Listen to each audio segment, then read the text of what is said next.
قرآن مجید کی آیت میں نے تلاوت کی، اللہ فرماتے ہیں الف لام میم احسب الناس ان یترکوا ان یقولوا آمنا۔ اللہ فرماتے ہیں کہ لوگوں نے یہ گمان کیا ہے کہ انہیں چھوڑ دیا جائے گا صرف یہ کہہ دینے پر کہ ہم ایمان لے آئے۔ انہوں نے کہا ہم ایمان لے آئے تو اب انہیں چھوڑ دیا جائے گا، بس ختم، اتنی بات پر چھوڑ دیا جائے گا۔ وہم لا یفتنون، اور انہیں آزمایا ہی نہیں جائے گا۔ فرمایا ایمان لانے کے بعد صرف ایمان پر ہی تمہیں چھوڑا نہیں جائے گا بلکہ تمہیں آزمایا جائے گا، تمہاری آزمائش ہوگی۔ کس طرح؟ وَلَنَبْلُوَنَّكُمْ بِشَيْءٍ مِّنَ الْخَوْفِ وَالْجُوعِ وَنَقْصٍ مِّنَ الْأَمْوَالِ وَالْأَنفُسِ وَالثَّمَرَاتِ، تمہیں کسی نہ کسی ایک چیز سے ضرور آزمائیں گے، یا خوف سے آزمائیں گے، بھوک سے آزمائیں گے، جانوں اور مالوں کی کمی سے، پھلوں کی کمی سے آزمائیں گے۔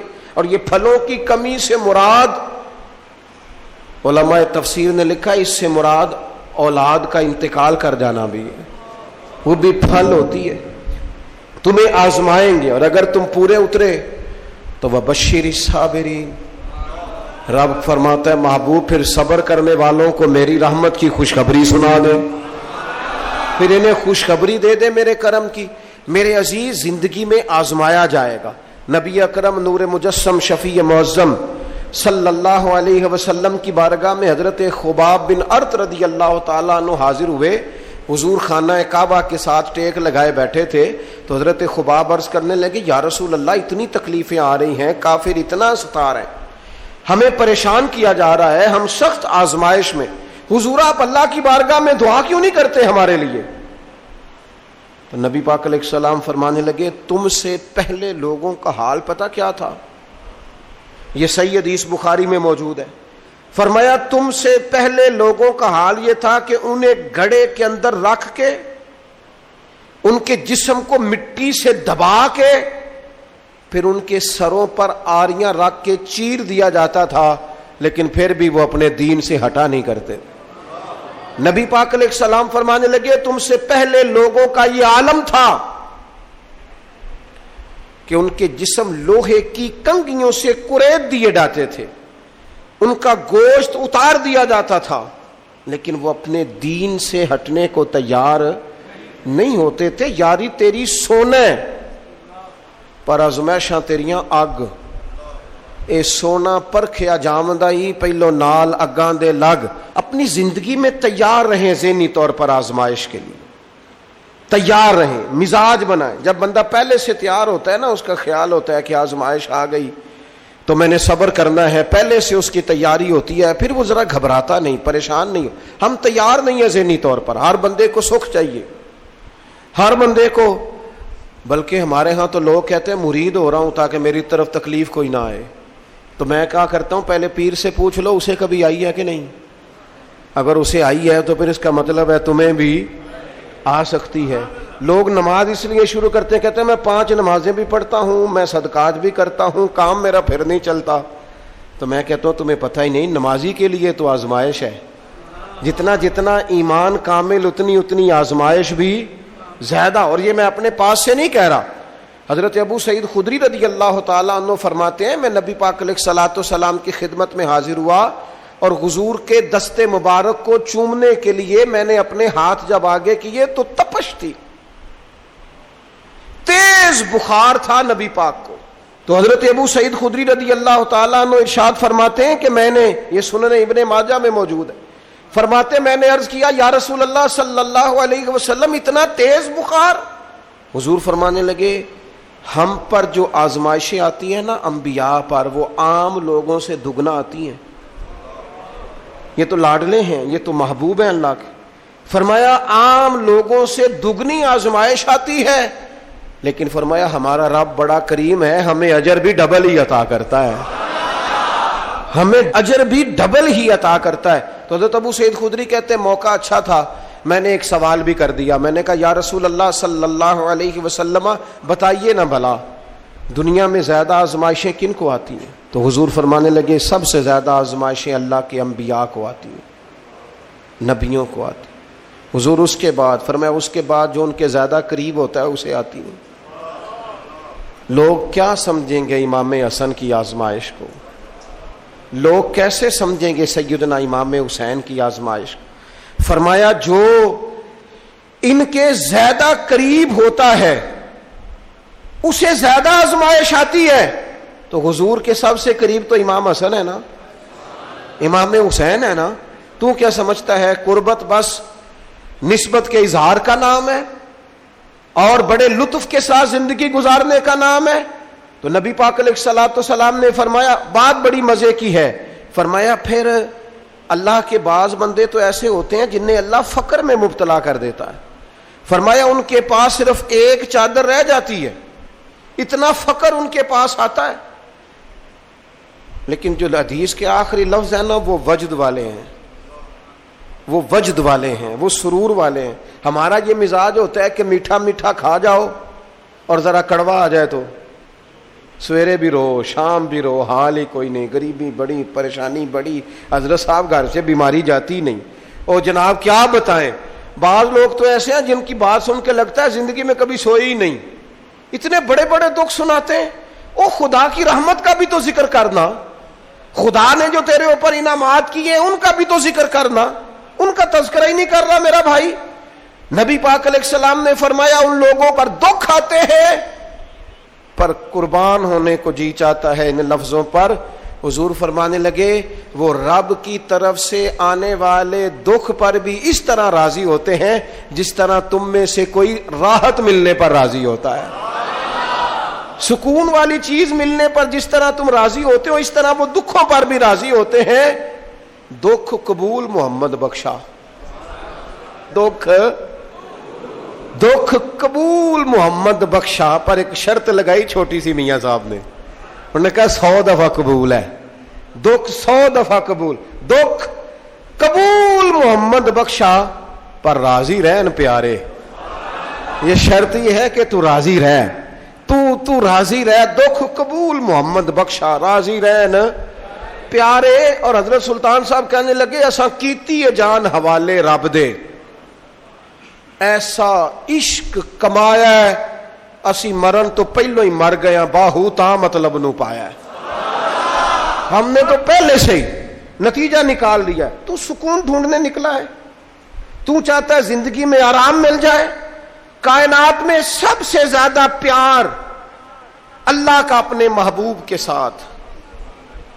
لیکن دیکھ لو نا، پیدائش سے پہلے ہی حضور کے والد چلے گئے. 4 سال یا 6 سال کی عمر میں والدہ گئیں. 8 سال کی عمر تھی، محبوب کے دادا کا جنازہ اٹھا تو محبوب پیچھے پیچھے جنازے کے جا رہے تھے. پھر وقت آیا جب تبلیغ دین کا، تو دنیا کا کون سا دکھ اور کون سی تکلیف اور کون سی اذیت ہے جو حضور کو نہیں دی گئی. لیکن کریم ہر وقت کہتے ہیں افلا اکون عبدا شکورا، میں رب کا شکر گزار بندہ نہ بنوں. ہر مقام پر کبھی بدر کبھی احد، اور ہر طرح کی تکلیف، ہر طرح کی تکلیف. کبھی بیٹیوں کا دکھ، کبھی سیدہ عائشہ صدیقہ کے بارے میں منافقوں کی نازیبہ گفتگو. سارے دکھ محبوب کی حیات پاک میں رہے. کریم نے ان دکھوں کو برداشت کیا. پھر آپ دیکھ لیں دور حضرت صدیق اکبر کا آیا تو حضرت ابوبکر صدیق اس امت میں نبیوں کے بعد سب سے بڑا درجہ رکھتے ہیں. لیکن کوئی زندگی اس طرح کی تو نہیں کہ بڑے 2.25 سال بڑے آرام سے حکومت کی ہو. منکرین زکوٰۃ سے لڑنا پڑا حضرت ابوبکر صدیق کو، آزمائش تھی، لوگ منکر ہو گئے زکوٰۃ کے. حضرت صدیق اکبر لڑے، ختم نبوت کے تحفظ کے لیے لشکر تیار کیے، بہت سارے مسائل کا سامنا کرنا پڑا. صبح دن راتیں جناب ابوبکر نے مشقت کر کے خلافت اسلامیہ کو مضبوط کیا. دور حضرت عمر کا آیا، ساری دنیا مدینہ منورہ میں اندر سے دروازے بند کر کے سخت گرمی میں سوتی ہے، اور جناب عثمان غنی کہتے ہیں کہ میں نے فاروق اعظم کو 60 سال کی عمر میں دیکھا کہ مال غنیمت کے 2 اونٹ دوڑ گئے تو عمر بھاگے جا رہے ہیں، ان اونٹوں کو لے کے آ رہے ہیں. اور میں کہتا ہوں جناب آپ آرام کرتے، ساری دنیا سو رہی ہے. فرمایا سویا کرتا تھا کبھی خلیفہ بننے سے پہلے. عمر کسی غلام کو کہہ دیتے تو چونکہ پیار تھا نا، یارانہ تھا نا، حضرت عثمان بڑی محبت سے کہتے ہیں، امیر المومنین کسی غلام سے کہتے ہیں اگر مال غنیمت کے اونٹ چلے گئے تھے تو لے آتا. تو حضرت عثمان کے کندھے پہ ہاتھ رکھ کے جناب عمر رو پڑے، کہنے لگے یار یہ حضور کے دین کی امانت بڑی ذمہ داری ہے، لے او سجنا اساں توڑ نبھائی، اساں جان بھی دتی تیرا تیرے، یہ بڑی ڈیوٹی ہے، یہ بڑی ذمہ داری ہے. میں کیسے غلام کو بھیج دیتا، مسلمانوں کا مال ہے، جب ڈیوٹی میری ہے تو کیسے کسی کو بھیجتا. یہ آزمائش ہے، یہ دکھ ہے. 22-24 لاکھ مربع میل کے حکمران حضرت عثمان غنی، ان کا دور آ گیا. یعنی وہ شخص جس نے چڑھتی جوانی میں بھی نظریں جھکا کے رکھی، اور جس شخص نے اپنا سارا مال دین پر قربان کر دیا، اس کے گھر کا گھیرا تنگ کر لیا گیا. بہت بڑی ذمہ داری حضرت عثمان پر آئی، بڑی. اور جناب عثمان غنی کا حال یہ ہے کہ 40 دن گزر گئے. جس شخص کے اپنے ذاتی مصارف لاکھوں کروڑوں میں لوگوں پر خرچ ہوتے ہیں، 40 دن سے اس نے کھانا نہیں کھایا، اسے ڈھب اور سلیقے سے روٹی پانی نہیں ملا، گھر میں قید ہیں. لوگوں نے کہا عثمان ہمیں اجازت دے دیں ہم لڑیں. کہنے لگے کیسے دے دوں، حضور کا مدینہ اور میری وجہ سے خون بہہ جائے، بس میرے اوپر آئی ہے تو میں نبھاؤں گا، یہ ذمہ داری ہے. کہا پھر عثمان خلافت. فرمایا یار یہ بھی میری مجبوری ہے. میرے نبی پاک نے فرمایا تھا عثمان اللہ تمہیں قمیض پہنائے گا، لوگ اتارنا چاہیں گے، دیکھنا اتارنا نہ. وہ قمیض نہ اتارنا کیسے چھوڑ دوں. حضرت عثمان بھی شہید ہو گئے، جناب عمر بھی شہید ہو گئے. حضرت علی المرتضیٰ شیر خدا، وہ کیا 9-10 سال کی عمر سے حضور کے ساتھ چلے، ہر غزوے میں، ہر میدان میں، ہر جہاد میں، ہر جگہ آگے آگے. ان لوگوں نے دین سے نفع نہیں لیے.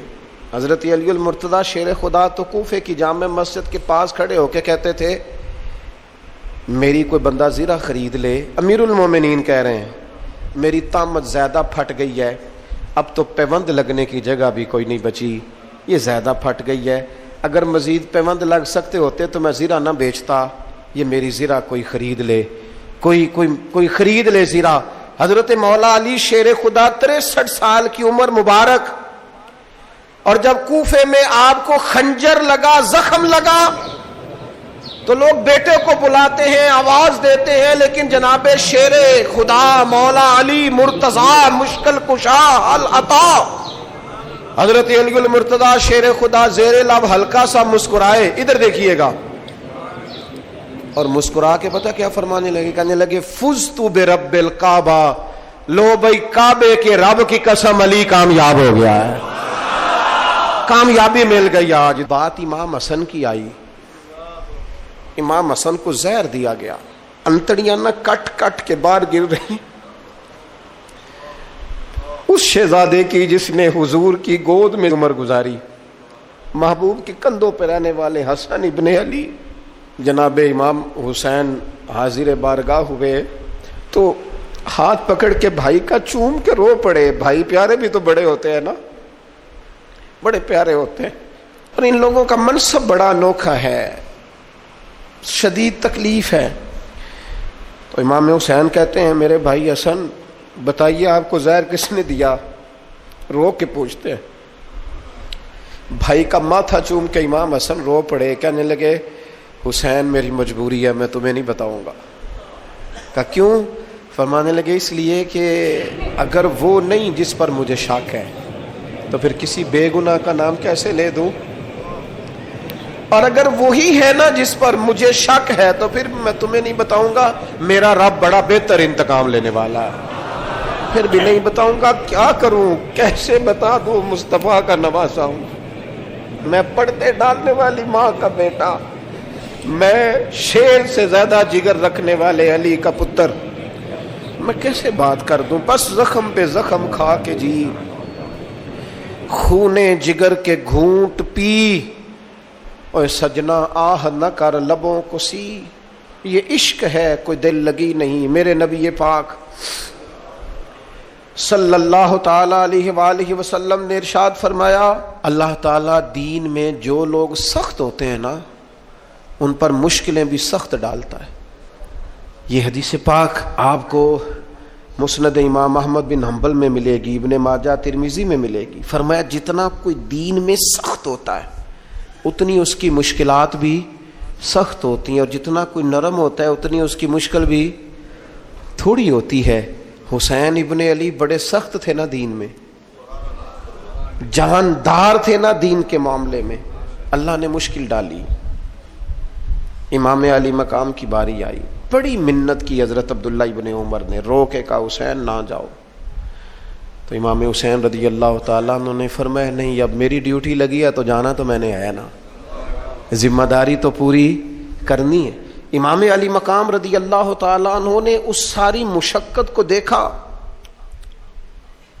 گھر چھوڑنا بڑا مشکل کام ہے، گھر چھوڑنا، وہ جہاں انسان رہا ہوتا ہے نا والدین کے ساتھ، جہاں وقت گزارا ہوتا ہے، کبھی بندہ بوڑھا بھی ہو جائے تو خوابیں اپنے پرانے مکان کی آتی ہیں۔ خواب بھی کبھی آئے نا تو وہیں گھومتا انسان اپنے آپ کو پاتا ہے، لیکن امام حسین نے کہا کہ بس اب وقت آیا ہے تو اب یہ چھوڑنا ہے۔ ہم نہ قربانی دیے بغیر پاس ہونا چاہتے ہیں، ہم کوئی مشقت سہے بغیر نمبر لینا چاہتے ہیں، ہم کوئی کام کیے بغیر رتبہ پانا چاہتے ہیں۔ ایسا ہوتا نہیں نا، یہ ممکن نہیں۔ آپ تاریخ پڑھے نا انبیاء کی، حضرت نوح علیہ السلام نے 950 سال محنت کی ہے، اور میں سورہ ہود دیکھتا ہوں تو میں وہ انداز دیکھتا ہوں جس طرح کفر ان سے بات کرتا تھا۔ بڑی جدوجہد کی حضرت نوح نے، لیکن پتہ ہے دکھ اس سے بڑا کیا دیکھا؟ اپنا بیٹا ہی کافر ہو گیا۔ مالک امتحان ڈالتا ہے تو بڑے بڑے، اور حضرت نوح نے اپنے بیٹے کو ڈوبتے دیکھا، کہا مالک میرا بیٹا، فرمایا نہیں یہ تیرا ہے ہی نہیں، تیرے طریقے پر نہیں تو تیرا کیسے ہوگا؟ کسی کی نسل کہلانے کے لیے تو اس کے عقیدے پر ہونا ضروری ہے، تیرا نہیں۔ حضرت نوح نے مشقت دیکھی۔ واتخذ اللہ ابراہیم خلیلا، ابراہیم اللہ کے پیارے ہیں نا، لیکن زندگی پوری پڑھ کے دیکھ لو، ساری کی ساری مشقت مصائب سے بھری ہوئی، آزمائشوں سے لدی ہوئی۔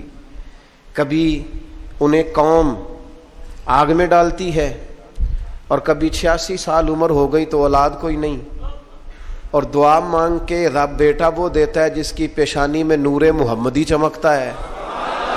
اچھا پہلے دیا نہیں، اب دیا، فلما بالغا ماہ سعیا، اور جب وہ ذرا ساتھ چلنے کے قابل ہو گیا، ہر بندہ کہتا نہیں منون خیر ہے میرا پتر جوان ہو گیا ہے، جب وہ بیٹا ساتھ چلنے کے قابل ہوا تو فرمایا ذبح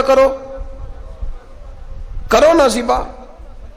تھوڑی دیر کے لیے دل پہ ہاتھ رکھ کے بتاؤ، اور بچے کو بخار چڑھ جائے تو نیند نہیں آتی، مائیں منتیں مانگتی پھرتی ہیں، روتے پھرتے ہیں باپ، بچے کی طبیعت ٹھیک نہیں، فقط بیمار ہے، اور جسے یہ کہا جائے ذبح کر۔ جناب ابراہیم تیار ہو گئے اور بیٹے کو ذبح کر دیا، چھری چلا دی۔ وہ تو مالک نے کہا کہ ابراہیم تم پر سلام ہو، تم نے اپنا خواب سچ کر دکھایا ہے۔ ساری زندگی دیکھیں نا آپ آزمائشوں سے بھری۔ ادھر آ جائے نا، جناب ایوب ہیں، کتنے بیمار ہو گئے، کتنے بیمار ہو گئے، 12 سال گزر گئے طبیعت خراب کو، 8 دن کے بخار میں لوگوں کے شکوے، 12 سال بیت گئے، دکھ قبول محمد بخشا، بس عرض اتنی ہے کہ راضی رہن پیارے۔ آپ دیکھیں نا جناب یعقوب پیارے ہیں نا اللہ کے، لیکن آدھی زندگی روتے گزر گئی بیٹے کی یاد۔ جناب یوسف پیارے ہیں نا، سونا بنا کے نا، اور باپ کا لاڈلا بنا کے نا، محبت پوری کرا کے، پیار پورا۔ یا بنی لا تقصص رؤیاک علی اخوتک فیکیدوا لک کیدا ان الشیطان للانسان عدو مبین۔ او میرے بیٹے بھائیوں سے بات نہ کرنا ورنہ وہ کچھ چال چلیں گے، شیطان آدمی کا کھلا دشمن ہے۔ اتنا دنیا میں پیارا بچہ اور اس وقت کوئی نہیں تھا جتنے جناب یوسف ہیں، پر یوسف کبھی بھائیوں کی مار کھائیں، کبھی کنویں میں جائیں۔ کریم کا کرم ہے نا، کنویں میں پھینکے تو بچا لے، لیکن وہاں سے نکلے تو پھر وہ بکے، پھر کبھی یہاں بکے، کبھی مصر کے بازار میں بکے۔ او یار تو غور تو کر، وہی جناب یوسف اللہ کے پیغمبر پھر جیل جائے، ساری تکلیفیں سہ کے فرمایا لو یوسف اب میں تمہیں مصر کا بادشاہ بناتا ہوں۔ آپ جس کی بھی تاریخ ٹٹول کے لائیں گے نا وہ آزمائشوں والی، والا نبلونکم بشیء من الخوف، ہم ضرور تمہیں آزمائیں گے۔ امام حسین کی باری آئی، وطن چھوڑنا ہے حسین کو۔ امام علی مقام نے کہا کہ ہجرت کی تھی نا، حضور نے بھی وطن چھوڑا تھا۔ دور کھڑے ہیں، نانا تیرے کرم کے خزینے کی خیر ہو، میں جا رہا ہوں تیرے مدینے کی خیر ہو۔ پھر حسین ابن علی وہاں سے نکلے، بچے ساتھ، ڈٹنا پڑا، بھوک پیاس، بچوں کا ساتھ، پھر بچوں کی شہادتیں، یہ ساری چیزیں انسان کو کمزور کر دیتی ہیں نا، لیکن جس کی شان بڑی ہوتی ہے اس کی آزمائش بھی بڑی ہوتی ہے۔ چھوٹی چھوٹی باتوں سے گھبرا جانے والی امت، ذرا ذرا سی بات پر پریشان ہو جانے والے لوگ، لڑکھڑاتے قدم، الجھے خیالات، بے چینیاں، بے قراریاں، بہتے آنسو اور ہر وقت مظلومیت کا اظہار کرتی قوم اگر اپنے قدموں پہ کھڑا ہونا چاہتی ہے، امت اگر پھر سے امت سازی چاہتی ہے، امت اگر کھڑے ہو کے اور اللہ کی عطا پر راضی رہ کر اپنی زندگی گزارنا چاہتی ہے، ایک ہی فارمولہ ہے، اس قوم کو امام حسین کی سیرت سے آگاہ کر دو، اس امت کو نبی پاک کے شانوں والے نواسے کی عظمتیں بتا دو۔ یہ جو لوگ سہمے سہمے، ڈرے ڈرے سے، پریشان سے، کمزور سے، غریبی کی بات کرتے، دیہاتی ہونے کی بات کرتے، سہمی سہمی باتیں کرتے، انہیں کہو ڈرو نہ۔ وہ دیکھو پردیس میں حسین ابن علی تھوڑی دیر پہلے حضرت علی اکبر کی لاش مبارک اٹھا کے لائے ہیں اور لا کر کے خیمے میں رکھی ہے، لیکن انہیں پتا ہے کل بھی تو جانا ہے نا، انہیں پتا ہے نا کتنے کو سال جینا ہے، بالآخر جانا تو ہے نا۔ جس دھج سے کوئی مقتل میں گیا وہ شان سلامت رہتی ہے، اس جان کی کوئی بات نہیں، یہ جان تو آنی جانی ہے، موت بستر پہ بھی آ جایا کرتی ہے، لیکن جو میدانوں میں ڈٹ کے رہتے ہیں ان کو تاریخ ذرا زندہ رکھا کرتی ہے۔ کمزور زندگی نہ گزارو، ڈری ہوئی زندگی نہ گزارو، اور یہ کبھی نہ کہو ہائے حسین۔ ہم ہائے حسین والے نہیں، ہم واہ حسین والے ہیں۔ ہمارے بزرگوں نے ہمیں یہ سبق دیا ہے، ہم نے کہنا ہے واہ حسین۔ کیا کمال کر دی امام علی مقام نے، واہ حسین، آپ کی عظمت پہ قربان۔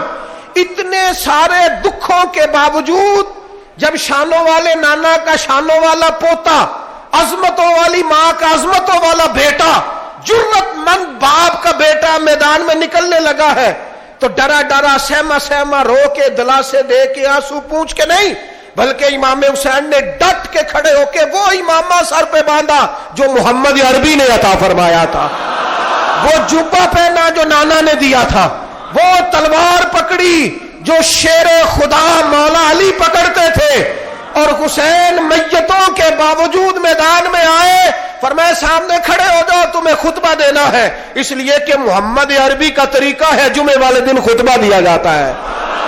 پورے وثوق سے اتمام حجت کیا، اور حسین ابن علی ایسے تو نہیں تھے کہ ڈرے بڑا تھے تو ان سے تلوار نہیں چلی، انہوں نے تلوار چلائی، جو ایک ایک دو دو کر کے آتے رہے وہ کٹتے رہے، وہ کٹتے رہے، پھر آواز ایک گونجی پیچھے سے، وہ اکیلے اکیلے کیوں جاتے ہو، تمہیں پتہ ہے علی کا بیٹا ہے؟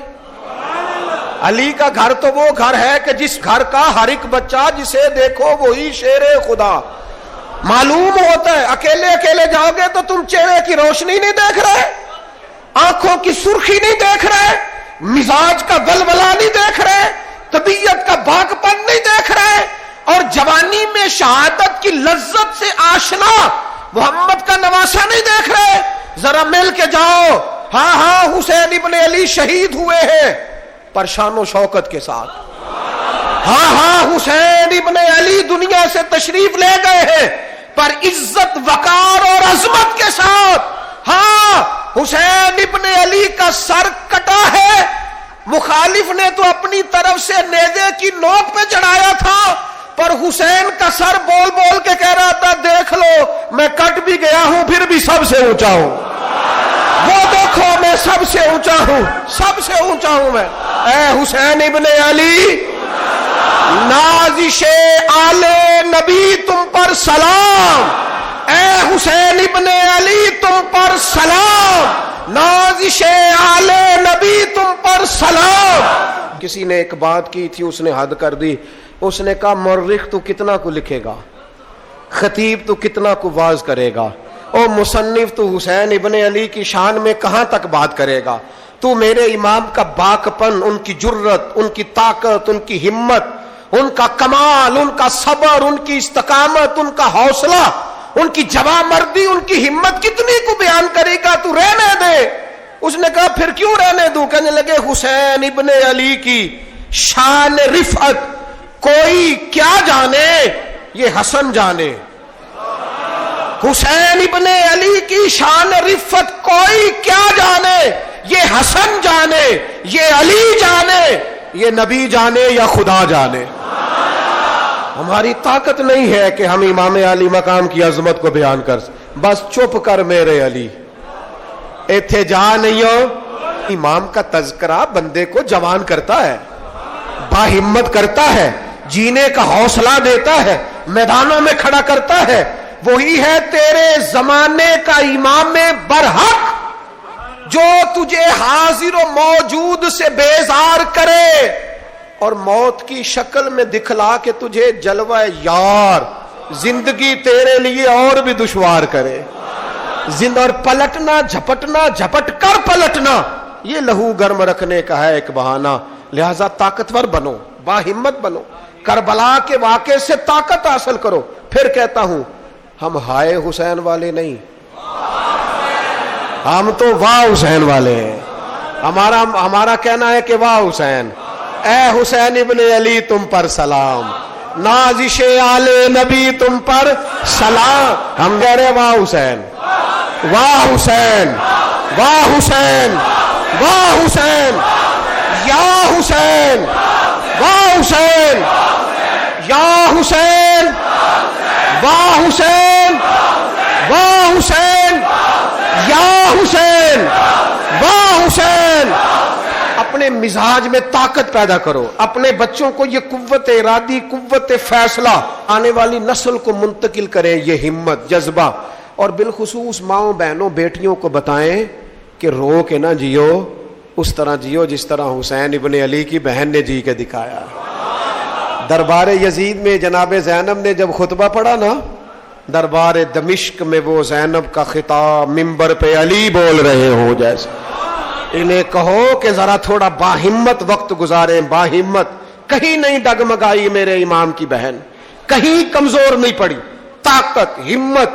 اور انہوں نے بتلایا ہے کہ رو کے وقت نہیں گزرتا، وقت تو چھا کے گزارنا چاہیے مشکلات کے سامنے۔